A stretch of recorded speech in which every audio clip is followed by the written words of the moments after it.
सरकार या संदर्भातली वेगळी आकडेवारी असतात असं म्हणतो. कॉन्ट्रडिक्शन तुम्हाला का दिसतं? महिला त्या संदर्भात कोणता डेटा आहे?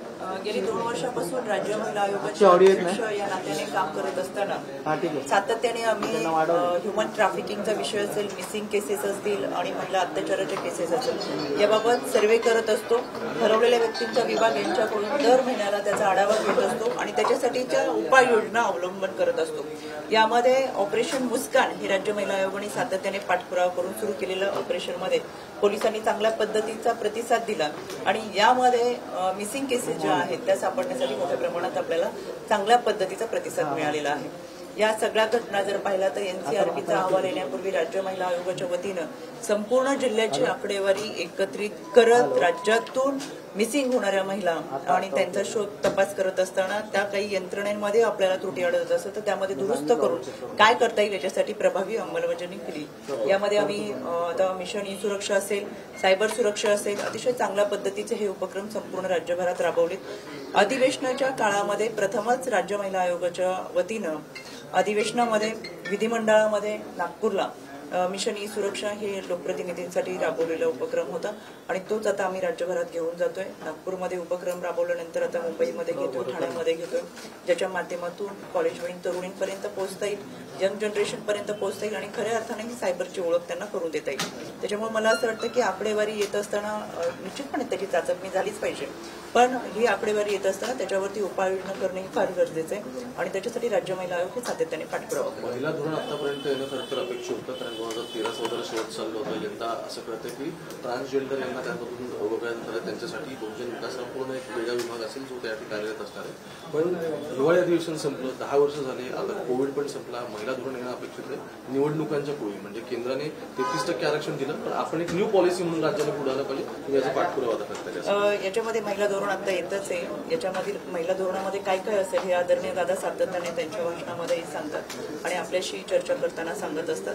या महिला धोरणामध्ये सर्वाधिक प्राधान्यक्रमाने महिलांच्या मातृत्वाला देखील सन्मान दिलेला आहे. ट्रान्सजेंडरचा विषय राहिला त्याच्यासाठी आम्ही राज्य महिला आयोगाच्या वतीनं पाठपुरावा करतो आणि मला महाराष्ट्राला सांगायला निश्चितपणे आनंद वाटेल की गेले 2 वर्षापासून राज्य महिला आयोगाच्या वतीनं आम्ही पाठपुरावा करत होतो की ट्रान्सजेंडरसाठी आरोग्य सुविधा देत असताना एक स्वतंत्र विभाग असावा आणि म्हणून ससून हॉस्पिटल पुणे इथे येत्या 5 तारखेला आदरणीय दादांच्या उपस्थितीमध्ये ससून हॉस्पिटलमध्ये ट्रान्सजेंडरसाठीच्या असलेल्या स्वतंत्र विभागाचं उद्घाटन होते. माझ्यासाठी ही अतिशय समाधानाची गोष्ट आहे. आयोगाने पाठपुरावा करत असताना त्यांच्यासाठी असणाऱ्या सर्व ऑपरेशनच्या गोष्टीपासूनच्या सुविधा असतील, मेडिकल्स असतील आणि त्याच्या सुविधा देण्यासाठीचा प्रयत्न या माध्यमातून झाले आणि ट्रान्सजेंडरला एक सन्मान देत असताना आम्ही तुमच्यासोबत आहोत सांगण्याचा प्रयत्न, एक सन्मानाची भूमिका या माध्यमातून देते.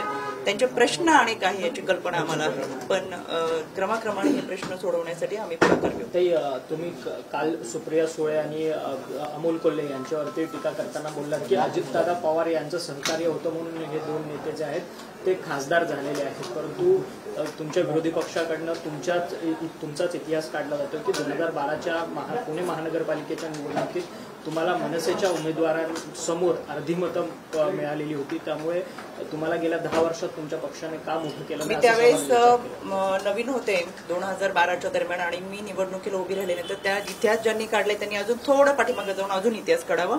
मी ज्यावेळेस निवडणुकीला उभी राहिली त्यावेळेस राष्ट्रवादी काँग्रेस पक्षाचेच विद्यमान 2 नगरसेवक अपक्ष म्हणून उभे राहिले होते आणि ती मतं होती ती माझी वैयक्तिक मतं होती. पक्षाची मतं विभागली गेलेली होती आणि माझा इतिहास काढून कोणाचं भविष्य बदलणारं नाहीये. त्याच्यामुळे माझ्या इतिहासाच्या खोल्यात जाण्याचा फार कोणी प्रयत्न करायची गरजही नाहीये. माझ्या इतिहासामुळे त्यांच्या मताधिक्य वाढणारही नाहीये.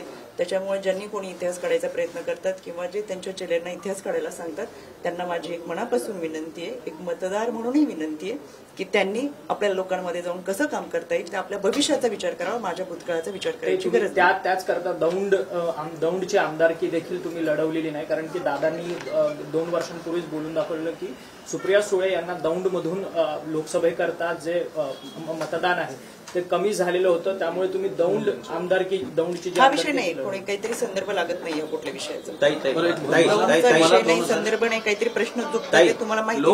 रोहिणी खडसेंनी थेट आव्हान दिलं तुम्हाला, नगरसेवकपदी तरी निवडून या असे थेट आव्हान दिलंय. पण आपण पाहिलं आपल्याकडे सन्माननीय मनमोहन सिंग साहेब सुद्धा कधी निवडून आलेले नाहीये. पण ते त्या पदापर्यंत पोहोचले. निवडणुकीवरून कोणाचं कर्तृत्व पात्रत्व ठरत नाही आणि कोणताही राजकीय वारसा मला नसताना मी राज्य महिला आयोगाचे अध्यक्ष या पदापर्यंत आले. एका शेतकरी कुटुंबातून, सर्वसामान्य कुटुंबातून आलेल्या ह्या महिलांचा कर्तृत्वाचा गौरव आहे. त्याच्यामुळे अशा टीका टिप्पणी करून त्यांचं खच्चीकरण किंवा स्वतःच्या मनाचं समाधान करून जर कोणी घेत असेल तर त्यांना लखलाभ असो. यामध्ये काही मी कशी आले, मी कशी गेले, माझं काय, जर माझ्यामध्ये काहीतरी कर्तृत्व होतं, संघटना बांधणी होती म्हणून आम्ही इथपर्यंत आलो. माझ्याबरोबरच्या बाकीच्या काही महिला अजून तिकडच्या ज्या काही बोलतात त्या अजून त्या पदावरती पण नाही किंवा त्यांना अजून पदही मिळालेली नाही. असू शकतात. त्याच्यामुळे मला त्या खोलात फार जायचं नाही. मला एवढंच सांगायचंय, प्रत्येकाचं कर्तृत्व असतं, प्रत्येकजण त्या कर्तृत्वाची लढाई तिच्या ताकदीवरती लढत असतं. एका महिला म्हणून माझा हा प्रवास खडकवासल्याचे अध्यक्ष इथपासून शहर अध्यक्ष, प्रदेश अध्यक्ष, आयोगाचे अध्यक्ष, एका सर्वसामान्य कुटुंबातल्या महिलेचा हा प्रवास आहे. आणि म्हणून मला असं वाटतं शेतकरी कुटुंबातून आलेल्या महिलेचा हा प्रवास तो 18 वर्षाचा प्रवास आहे. मी पूर्वी बचत गटांचं काम केलेलं आहे आणि त्यानंतर राजकारणात आलेली आहे. त्याच्यामुळे माझे पती आमदार आहेत, माझे पती खासदार आहेत, माझ्या घरामध्ये कोणी आमदार खासदारकी आहेत, वडिलांची आहे, भावाची आहे, म्हणून मी या खुर्चीवर बसले. 18 वर्षानंतर असं झालेलं नाहीये. मी ज्या संघर्षातून, संघटनेतून आलो त्याचा मला अभिमान. रोहिणी खडसे टीका करतायत, पण नवीन वर्षाच्या काही शुभेच्छा आहेत का त्यांना तुमच्या? कोणाला? रोहिणी खडसेंना. मी आपण असतं कोणालाही शुभेच्छा देत नाही. त्यांच्या सगळ्या महाराष्ट्राला दिलेत म्हणलं, वेगळ्या शुभेच्छा कोणाला काही द्यायच्या आणि त्यांना शुभेच्छा द्यायला आमच्या वाघिणी पाठीमागे आहे. महिलांचा मेळावा तुम्ही राज्यस्तरीय मेळावा तुमचा होणार आहे, नक्की त्या मेळाव्यामध्ये काय असणार आहे महिलांसाठी आणि पक्षाचं महिला धोरण आणि महिला संघटन यापुढे कसं वाढवलं? आदरणीय दादांनी जो निर्णय घेतलाय त्या दादांच्या पहिल्या दिवसाच्या निर्णयापासून महाराष्ट्रातल्या बहुसंख्य महिला दादांसोबत आल्या आणि याचा आम्हाला अभिमान वाटतो की दादांनी पहिल्या दिवसापासून जे निर्णय घेत गेले. मध्ये आदितीताईंनी जो निर्णय घेतला त्याच्यामध्ये दादांचा सहभाग, लेख लाडकी योजना असेल, आमच्या महिलांसाठी डीपीडीसी मध्ये एकतरी महिला सदस्य असावी अशी आम्ही मागणी बैठकीमध्ये केली. दादांनी ती तात्काळ मान्य केली. आज आपण पाहतो छत्रपती संभाजीनगर असेल, नाशिक असेल, अशा अनेक भागांमध्ये आज आमच्या महिला या निर्णय प्रक्रियेमध्ये येतात. डीपीडीसीच्या सदस्यपदी जरी त्यांची निवड झाली तर त्या निर्णय प्रक्रियेमध्ये येत असताना खऱ्या अर्थानं त्यांच्या विचारांना एक व्यासपीठ निर्माण करून देण्याचा प्रयत्न या माध्यमातून झालेला आहे.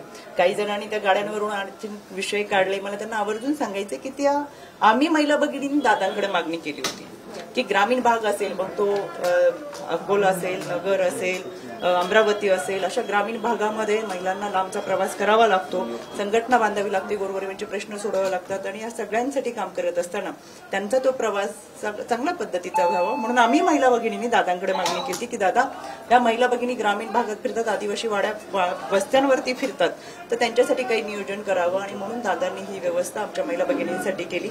पण काहींना तेही सहन होत नाही आणि कार्यकर्त्या किंवा पदाधिकाऱ्यांना गाडी दिली हा काही पहिली वेळ नाही. याच्यापूर्वी अनेकांनी गाड्या वापरलेल्या आहेत. त्याच्यामुळे ह्या ज्या विषयांचं सातत्याने दादांवरती बोलणं आणि टीका करणं हे काही जणांचं आता भांडवल झालेलं आहे की दादांवरती बोलायचं मोठं व्हायचं का, दादांवरती बोलायचं आणि मोठं व्हायचं. तर त्यांनी हे असे सगळे कामं बंद करावीत. दादांचं काम करतात. रोखठोक दादा महाराष्ट्राला माहीत आहे. कुणी कितीही टीका टिप्पणी केली तर त्याचा फरक जनमानसावर पडणार नाही.